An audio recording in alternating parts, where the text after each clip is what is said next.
Halo guys, kembali lagi dengan gue Guru guys. Kali ini kita akan lanjutin pembahasan novel Kumo-de Sugana Niga sebelumnya top part 28. Jadi yang belum nonton part sebelumnya, gue saranin kalian nonton dulu biar lebih enak memahami alur ceritanya. Oke, langsung aja kita masuk ke konten.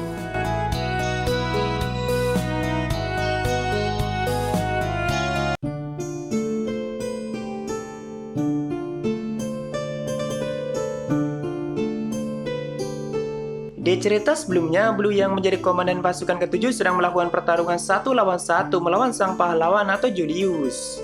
Di perang ini, Blue sangat bertekad ingin mengalahkan Julius dan memenangkan perang itu karena dia merasa mempunyai tanggung jawab yang besar pada pasukan ke-7 yang sering mendapat perlakuan buruk dari Ariel, bahkan dari komandan lain juga. Dan mereka hanya menjadi korban untuk memancing pasukan manusia keluar dari benteng, walaupun ya masih banyak yang bisa bertahan, makanya Blue mempunyai tekad yang kuat demi mereka. Setelah merasakan pertarungan melawan Julius, Blue sadar kalau fisik Julius lebih kuat dari dirinya, bahkan sihir Julius di level yang cukup tinggi. Sedangkan Blue dari dulu hanya meningkatkan pertarungan jarak dekatnya, dan dari segi sihir Blue sangat lemah karena tidak fokus pada kemampuan itu. Orang yang mempunyai keunggulan dalam pertarungan jarak dekat dan jarak jauh itu emang jarang ada, biasanya mereka hanya fokus meningkatkan salah satu dari kemampuan itu. Namun di sini Blue masih yakin dan masih berusaha akan memenangkan duel itu. Bagi Blue, muka Julius itu kelihatan ramah, tapi ternyata semua serangannya tidak seramah mukanya. Dia sama sekali tidak ragu saat menyerang musuhnya, dan dari semua tebasannya, Blue menyadari kalau dia sudah melalui pertarungan yang sangat banyak. Dan apa yang sudah dia lalui sampai bisa sekuat ini. Saat itu mereka terus beradu pedang satu sama lain, namun setiap kali Julius punya jarak, maka dia akan memanfaatkan sihir kuatnya. Lama-kelamaan Blue mulai kesusahan mengimbangi kecepatan Julius dan tubuhnya juga mulai mendapat luka sampai akhirnya pedang Blue bisa dijatuhkan ke arah samping. Dan tentu Julius tidak menyia-nyiakan kesempatan itu, jadi dia langsung mendaratkan tebasan kuatnya ke arah Blue. Sedangkan Blue tidak akan punya kesempatan untuk memblokir tebasan itu. Namun dari arah lain, tiba-tiba kuda milik Blue berlari mendekat dan dengan tubuhnya dia menerima tebasan Julius untuk melindungi tuannya. Tentu kuda itu juga terluka sangat parah dan hanya tinggal menunggu kematian. Melihat itu Blue sangat sedih dan hanya bisa mengucapkan maaf dan terima kasih. Kuda itu sudah Blue rawat semenjak lahir dan tentu dia sudah menemani Blue dari kecil atau bisa dikatakan dia rekan Blue yang paling lama. Tapi itu bukan waktunya untuk meratapi kesedihan, jadi setelah itu Blue kembali bangkit dan dengan tekadnya yang kuat Blue kembali menyerang Julius dan mereka pun kembali beradu pedang satu sama lain. Namun di tengah pertarungan itu ingatan seperti perjuangan Balto, Agnar, dan penderitaan pasukannya mulai muncul satu persatu dan itu membuat Blue semakin bertekad untuk menang. Bahkan dia juga mengingat Shirori dan demi Shirori juga dirinya harus memenangkan perang itu lalu menghentikan kekejaman Ariel. Dalam perspektif Blue, Shirori adalah wanita yang sangat lembut dan selama ini dia hanya dikekang oleh Raja Iblis yang jahat itu atau tidak bisa lolos darinya.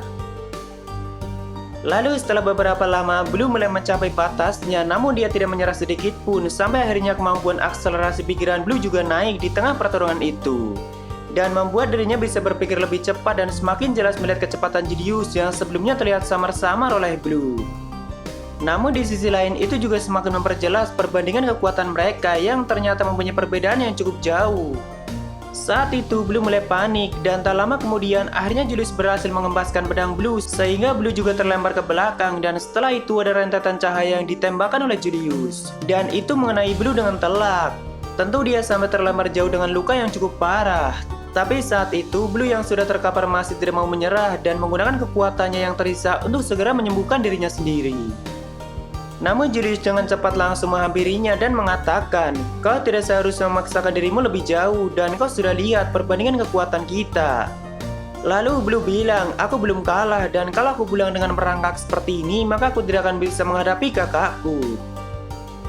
Blue dan Julius itu lumayan memahami bahasa iblis ataupun manusia, jadi mereka bisa mengerti apa yang mereka katakan. Walaupun gak terlalu lancar, beda sama Agnar yang sangat lancar dalam menggunakan bahasa manusia. Saat itu Julius yang menyadari kalau Blue punya saudara kandung menyuruh Blue untuk mundur dan menarik pasukannya atau sama saja Julius mengampuni nyawa Blue. Tapi dengan nada kesal Blue bilang kita tidak bisa mundur dan dalam hati Blue mengatakan jika semudah itu bisa mundur maka tidak akan ada masalah. Walaupun setelah merasakan kekuatan Julius, Blue sadar dirinya tidak akan bisa menang. Tapi ya tidak ada pilihan lain selain berjuang sampai mati. Ya, saat itu mereka saling menunjukkan tekadnya satu sama lain, hingga akhirnya Julius paham bagaimana kondisi ras iblis saat ini. Sedangkan Blue juga memahami beban yang dipikul oleh sang pahlawan. Tapi kan ini Julius melihatnya dari sudut pandang Blue, guys. Dan saat itu Blue meluapkan semua emosinya dan semua kekejaman yang dilakukan oleh Ariel pada ras iblis. Bahkan di sini Blue sampai menangis dan hanya bisa memukuli tanah karena pada akhirnya dirinya tidak bisa mengubah apapun. Jadi saat itu mereka berdua malah saling mengerti satu sama lain dan Blue juga malah jadi kagum pada sosok Julius. Karena ya pada akhirnya tujuan mereka sama, yaitu mengalahkan Ariel. Apalagi saat itu Julius jangan yakin mengatakan akan mengalahkan Ariel demi menghentikan perang ini dan demi orang-orang seperti Blue. Lalu di tengah percakapan mereka, tiba-tiba tanah di wilayah itu menjadi bergetar dan mereka merasakan suasana yang sangat menakutkan. Blue merasa ada sesuatu yang sangat besar di atasnya, tapi Blue sangat takut untuk melihatnya. Karena di sampingnya juga sudah kelihatan ada kaki monster yang sangat mengerikan. Itu adalah monster seperti Quintaratek dan siapa lagi kalau bukan Shirori yang memindahkannya. Dan itu baru pertama kalinya Blue melihat langsung sosok Quintaratek atau orang-orang menyebutnya sebagai bencana berjalan. Tentu banyak pertanyaan di kepala Blue, bagaimana bisa Quintaratek tiba-tiba muncul di tempat ini. Namun saat dirinya masih ketakutan, Quintaratek melancarkan semburan dahsyatnya pada benteng Kusorion dan tentu Blue yang menyaksikan itu tidak bisa berkata apa-apa karena dengan sekejap benteng Kusorion sudah lenyap tak tersisa. Walaupun masih banyak pasukan manusia ataupun iblis yang tersisa karena mereka tidak terkena semburan Quintaratek. Dan setelah itu Quintaratek mulai maju dan menyerang pasukan iblis ataupun manusia. Lalu Julius yang melihat itu segera mengikuti Quintaratek sambil berteriak lari atau menyuruh pasukan manusia untuk mundur, sedangkan Julius akan berusaha mengulur waktu. Tapi itu terdengar sangat gila bahkan untuk sang pahlawan sekalipun karena Quintaratek adalah monster kelas bencana yang bahkan tidak mungkin dikalahkan oleh pasukan manusia ataupun iblis. Dan saat itu Julius malah akan menahannya sendirian, tapi dia tetap akan melakukannya. Saat itu Blue yang masih gemetaran sambil menyaksikan kebodohan Julius, tiba-tiba melihat Shirori yang sudah ada di sampingnya. Selama ini Blue emang sering bertemu dengan Shirori sekaligus mencintainya, tapi Blue tidak pernah melihat kekuatan Shirori, guys. Blue hanya tahu kalau Shirori mempunyai kemampuan Space Magic dan menurut Blue, Shirori hanya mempunyai kemampuan itu. Jadi saat itu Blue bertanya, apakah kau yang sudah memindahkan monster itu? Sambil berdiri di depan Shirori layaknya seorang laki-laki yang akan melindungi wanitanya. Karena Blue berpikir mungkin saja Shirori tidak akan bisa melindungi dirinya sendiri dan tempat itu sangat berbahaya bagi wanita selemah Shirori. Jadi biasanya orang yang mempunyai kemampuan Space Magic itu tidak mempunyai kemampuan apapun selain itu.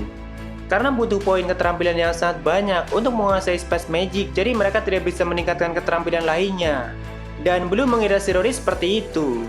Bahkan Blue mengira kalau Shirori dipaksa untuk memindahkan monster seperti itulah Ariel dan tidak mungkin dia bisa mengendalikannya. Apalagi saat itu Shirori cuma sendiri, tentu Blue tidak mau dia dalam bahaya. Namun Shirori yang melihat reaksi Blue malah kaget dan segera menjauh. Lalu Blue mengatakan, apakah kau bodoh? Bagaimana jika kau mati di tempat ini? Dan mendengar itu Shirori hanya memiringkan kepalanya seperti orang bingung. Lalu Blue mengatakan lagi, kenapa kau tidak menolak misi berbahaya seperti itu? Dan tentu Shirori semakin bingung apa yang dimaksud oleh Blue. Di sini Blue menyimpulkan banyak hal yang intinya dia kasihan pada Shirori dan semakin marah pada Ariel yang sudah memaksa Shirori melakukan misi berbahaya seperti itu. Jadi setelah itu Blue menyuruh Shirori untuk pergi karena wilayah itu sangat berbahaya untuknya. Apalagi saat itu Quintaratek hanya mengamuk dan menyerang siapapun, tidak peduli itu pasukan manusia ataupun iblis. Lalu saat Blue akan maju mendekati pasukannya, tiba-tiba Shirori memanggil namanya dan itu pertama kalinya Shirori memanggil nama Blue secara langsung. Sekaligus menyuruh Blue untuk mundur sambil mengulurkan tangannya. Dan Blue berpikir apakah Shirori akan memindahkan dirinya ke tempat lain.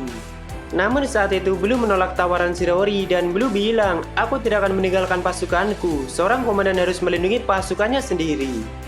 Akhirnya Blue tetap maju dan akan berusaha mengeluarkan pasukan ke-7 yang masih hidup dari wilayah itu.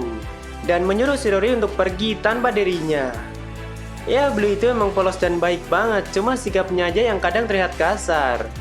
Padahal ya Shirori memindahkan Quintaratek dan datang ke tempat itu juga untuk menyelamatkan Blue dan Agnar. Namun Blue-nya sendiri malah tidak mau diselamatkan. Tapi kayaknya ini pertama kali Shirori memanggil nama asli orang lain. Biasanya kan dia selalu menggunakan julukan aneh pada mereka. Lalu kita menuju ke Balto yang saat itu sedang panik melihat adiknya yang tidak mau dibawa pulang oleh Shirori. Balto dan Ariel masih terus mengawasi semua situasi peperangan di ruang komando yang sebelumnya dibuatkan oleh Shirori. Dari awal Blue ngotot menantang duel Julius, Ariel dan Balto bisa melihat kalau tidak butuh waktu lama Blue akan kalah. Dan saat Blue sudah mulai mencapai batasnya, tiba-tiba Shirori datang ke ruangan itu. Lalu Ariel mengatakan jika dibiarkan seperti itu, maka Blue akan segera mati. Ariel juga mengatakan dirinya terlalu berharap pada kekuatan Agnar, karena awalnya Ariel berpikir Agnar akan mengalahkan semua party Julius.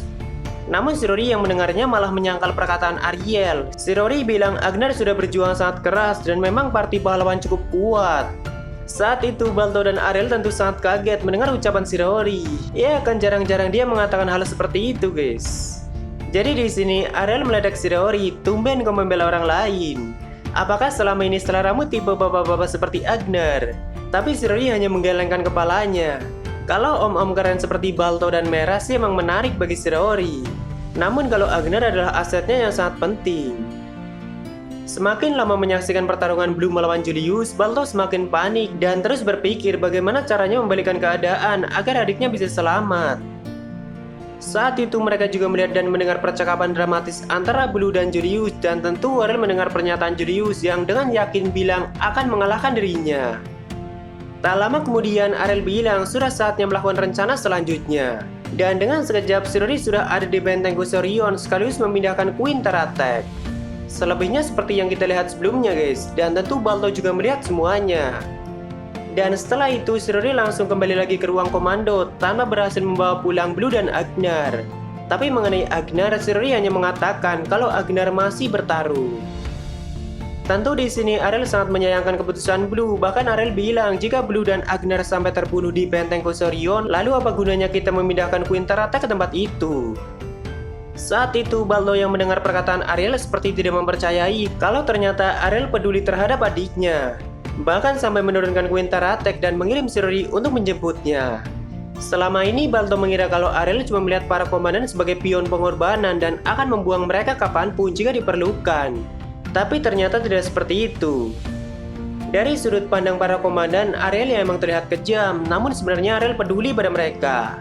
Shirori dan Ariel itu memahami kalau Balto sangat menyayangi adiknya dan mereka juga tahu kalau Blue cuma anak yang sangat polos. Tapi ya mau bagaimana lagi, Blue-nya sendiri tidak mau diselamatkan. Bahkan saat itu Ariel meminta Balto untuk menghubungi Blue dan Blue juga membawa alat seperti telepati jarak jauh. Tak lama kemudian akhirnya Blue yang kaget segera mengangkat telepon dari Balto dan Balto langsung menanyakan keadaannya. Lalu Blue bilang entah bagaimana dirinya masih baik-baik saja. Mendengar itu Balto sangat lega dan setelah itu Balto meminta Blue untuk meninggalkan pasukannya karena Shirori akan menjemputnya lagi. Tapi Blue malah marah-marah dan keras kepala seperti sebelumnya. Blue juga minta maaf pada Balto karena tidak mau menuruti perkataannya. Mau apapun yang terjadi dirinya tidak akan meninggalkan pasukan ketujuh. Saat itu cukup lama Balto membujuk Blue agar mau diselamatkan, tapi Blue tetap tidak mau.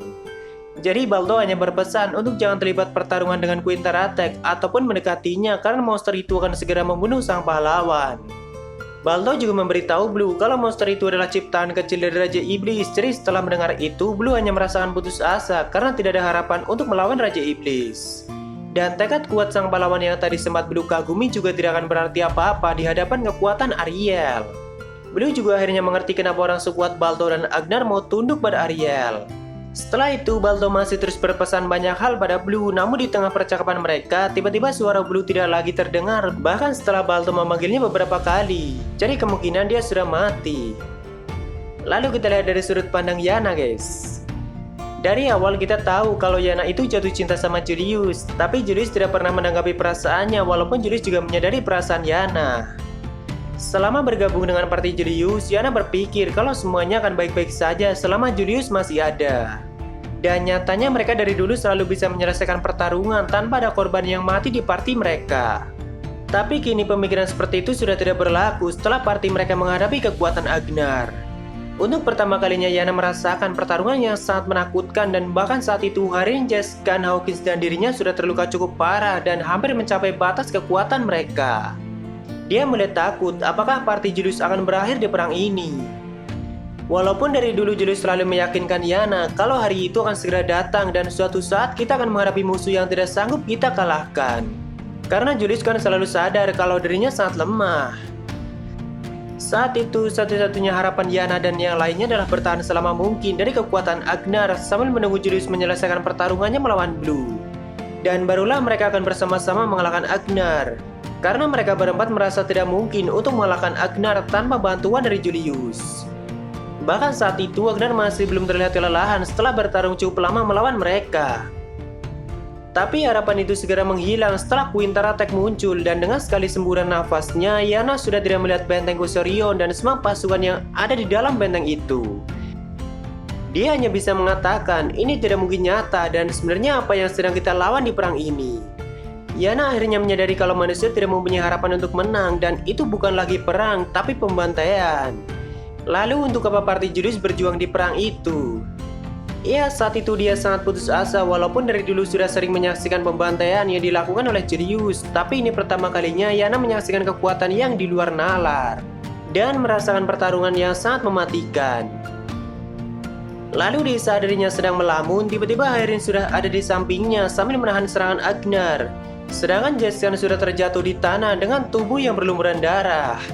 Dan setelah itu Agnar yang berhasil melemparkan Hayrin langsung menghampiri Jeskan. Dia tidak akan melewatkan kesempatan itu. Lalu di sisi lain Hawkins dengan panik berlari untuk menghentikan Agnar walaupun Jeskan berteriak untuk jangan mendekat, tapi Hawkins tidak mendengarkan perintahnya. Dari arah belakang Yana menggunakan Light Magic untuk menyerang, tapi serangan itu bisa dihindari oleh Agnar. Dan di waktu yang bersamaan Agnar juga melancarkan sihir gelapnya. Tak lama kemudian Hawkins memblokir langsung tebasan Agnar, namun tentu saja senjata Hawkins tidak sanggup menahannya. Dan itu sampai menembus armor dan tubuh Hawkins, bahkan menciptakan luka yang cukup parah. Tapi tiba-tiba ada asap yang menyembur dari armor Hawkins dan itu membuat Agnar kesakitan karena mengenai matanya secara langsung. Hawkins memang biasa menerapkan jebakan seperti itu di armor ataupun tubuhnya. Melihat kesempatan itu, Warin melemparkan perisai beratnya pada Agnar, diikuti oleh perisai Jeskan walaupun dengan tubuh yang sudah tidak karuan. Sambil berteriak, Agnar berhasil menahan serangan itu dengan kedua tangannya, namun dari belakang Yana berhasil mengenai tubuh Agnar dengan serangan Light Magic. Tidak hanya itu, Jeskan dan Hayrin juga kembali menyerang Agnar karena saat itu Agnar sempat kesakitan setelah menerima serangan Yana secara langsung. Tapi Agnar juga tidak akan membiarkan dirinya diserang begitu saja, jadi terpaksa dia menciptakan serangan gelap ke arah posisinya sendiri dan itu membuat ledakan yang cukup dahsyat. Hawkins, Jeskan, dan Hayrin juga terkena ledakan itu walaupun tubuh Agnar sendiri menerima dampak yang cukup besar. Tapi kelihatannya dia masih bertahan. Justru sebaliknya saat itu malah Jeskan yang meringkuk di tanah dengan tubuh yang penuh luka. Karena dari awal dia yang selalu bertarung secara langsung melawan Agnar. Namun Yana yang ada di sisi lain tidak akan bisa menyembuhkan Jeskan karena posisinya cukup jauh dan kalau dia ingin mendekati Jeskan maka Yana harus melewati Agnar. Untung saat itu Hawkins masih mempunyai potions pemulihan, jadi untuk sementara Jeskan masih terselamatkan. Sepanjang pertarungan mereka, Yana merasa tidak hanya kekuatan Agnar yang tinggi, tapi dia mempunyai tekad yang sangat kuat. Bahkan setelah menerima ledakan separah itu, dia masih berusaha berdiri. Jadi saat itu Yana bertanya, mengapa? Kenapa kita harus melakukan pertarungan mati-matian seperti ini? Tapi Agnar hanya tertawa mendengar itu. Dan dia juga menertawakan pernyataan Julius sebelumnya yang akan mengalahkan Raja Iblis. Yana berpikir apakah selama pertarungan itu Agnar terus mengawasi Julius dan tidak benar-benar fokus pada pertarungannya sendiri. Hal itu sangat memalukan bagi Yana karena sama saja Agnar menganggap kalau pertarungannya dengan Hayrin, Jeskan, Hawkins dan dirinya cuma pembuka dan setelah itu dia berniat mengalahkan Julius. Di sini Agnar juga mengiyakan pemikiran Yana karena tugas Agnar di perang ini adalah mengalahkan sang pahlawan. Namun saat ini Raja Iblis sudah menurunkan satu ciptaannya atau Quintar Attack dan monster itulah yang akan menjadi lawan Julius.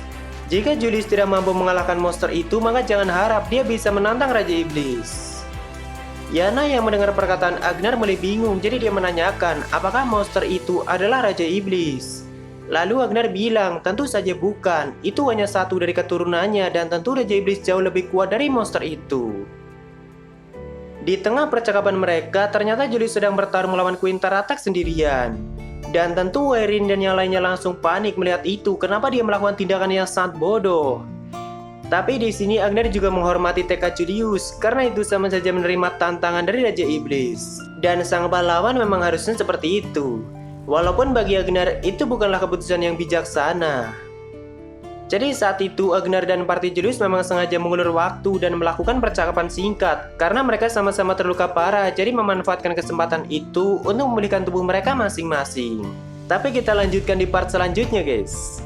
Karena masih banyak momen epic yang terjadi di benteng Kusorion, jadi gue pengen bahas lebih detail, dan sayang kalau dipersingkat.